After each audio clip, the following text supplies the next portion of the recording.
പാട്ടുകൾക്ക് ലിപ്സിങ് ചെയ്തുകൊണ്ട് മലയാളികളുടെ എല്ലാവരെയും പ്രിയങ്കരനായി മാറിയ താരമാണ് കിലി പോൾ. കിലി പോളിനെ അറിയാത്ത മലയാളികൾ തന്നെ കുറവായിരിക്കും.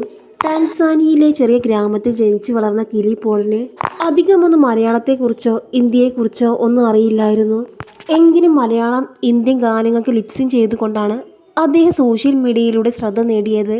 പിന്നീട് മലയാളികൾക്ക് എല്ലാവർക്കും ടാൻസാനിയയിലുള്ള കിലി പോൾ ഉണ്ണിയേട്ടനായിരുന്നു. സത്യം പറയാമോ, ഞങ്ങളുടെ നാട് വിട്ടുപോയ ഉണ്ണിയേട്ടനല്ലേ എന്ന് ചോദിച്ചുകൊണ്ടാണ് സോഷ്യൽ മീഡിയയിലൂടെ ആരാധകർ കമൻറ്റുമായി എത്തിയത്. തൊട്ടു പിന്നാലെ 10 കോടിയിലേറെ ആരാധകരാണ് കിലിയെ പിന്തുടർന്നുകൊണ്ട് ഇൻസ്റ്റാഗ്രാമിലും എത്തിയത്. കിലിയും സഹോദരിയും സോഷ്യൽ മീഡിയയിൽ വലിയ തരംഗമായി മാറുകയും ചെയ്തിരുന്നു. കുറച്ച് ദിവസങ്ങൾക്ക് മുമ്പാണ് ടാൻസാനിയയിൽ നിന്ന് കിലി പോൾ ഇന്ത്യയിലേക്ക് എത്തുകയും തുടർന്ന് കൊച്ചിയിലേക്ക് എത്തുകയും ചെയ്തത്. കേരളത്തിലെ കൊച്ചിയിലെത്തിയ സമയത്ത് തനിക്കെന്തോ സെലിബ്രിറ്റിയായി തോന്നി എന്നാണ് കിലി പോൾ പറഞ്ഞത്. താൻ വരുന്നത് ആഫ്രിക്കയിലെ ചെറിയ ഗ്രാമത്തിൽ നിന്നാണെന്നും തൻ്റെ നാട്ടിലുള്ളവർ താൻ ഇത്രയും സോഷ്യൽ മീഡിയ ശ്രദ്ധ നേടിയ ആളാണെന്ന് അറിയില്ല എന്നും ടാൻസാനിയയിൽ നിന്ന് ശ്രദ്ധ നേടിയ മലയാളികൾക്കെല്ലാം പ്രിയങ്കരനായ കിലി പോൾ പറഞ്ഞത്. തൻ്റെ ഗ്രാമത്തിലുള്ളവർക്ക് സോഷ്യൽ മീഡിയയെക്കുറിച്ചൊന്നും അറിയില്ല എന്നും ചുരുക്കം ചിലർ മാത്രമേ സോഷ്യൽ മീഡിയ ഉപയോഗിക്കാറുള്ളൂ എന്നും കിലി പോൾ പറയുന്നു. ഇപ്പോഴിതാ ഇന്നസെൻ്റ് എന്ന ചിത്രത്തിൽ ഒരവസരം കിട്ടിയിരിക്കുകയാണ് കിലിക്ക്.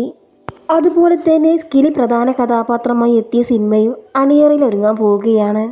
ടാൻസാനിയയിൽ നിന്ന് തന്നെയാണ് ഈ സിനിമയുടെ ലൊക്കേഷൻ. മാർസായി വാരിയോസ് എന്നാണ് ചിത്രത്തിൻ്റെ പേര്. കിലി പ്രധാന കഥാപാത്രമായി എത്തുന്ന സിനിമയ്ക്ക് വേണ്ടിയുള്ള കാത്തിരിപ്പിലാണ് ഇപ്പോൾ ആരാധകരെല്ലാവരും. സോഷ്യൽ മീഡിയയിലൂടെ മലയാള പാട്ടുകൾക്ക് ലിപ്സിങ് ചെയ്യുന്ന കിലി പോളിനെ നിങ്ങൾക്ക് ഇഷ്ടമാണോ? ഏത് കടുകട്ടിയുള്ള ഭാഷയായാലും ഏത് നാട്ടിലെ ഭാഷയായാലും കിലിക്ക് അത് നിസ്സാരമായി ലിപ്സിങ് ചെയ്യാൻ സാധിക്കും. മലയാള പാട്ടുകളും അങ്ങനെ തന്നെയാണ് അദ്ദേഹം ലിപ്സിങ് ചെയ്തു തുടങ്ങിയത്. അങ്ങനെ അദ്ദേഹം മലയാളികളുടെ ഉണ്ണിയേട്ടനായി. ഈ അടുത്തായി തുടരും എന്ന സിനിമയിലെ കൺമണിപ്പൂവേ എന്ന പാട്ടിന് ലിപ്സിങ് ചെയ്തുകൊണ്ട് വീണ്ടും മലയാളികളുടെ ശ്രദ്ധ നേടി.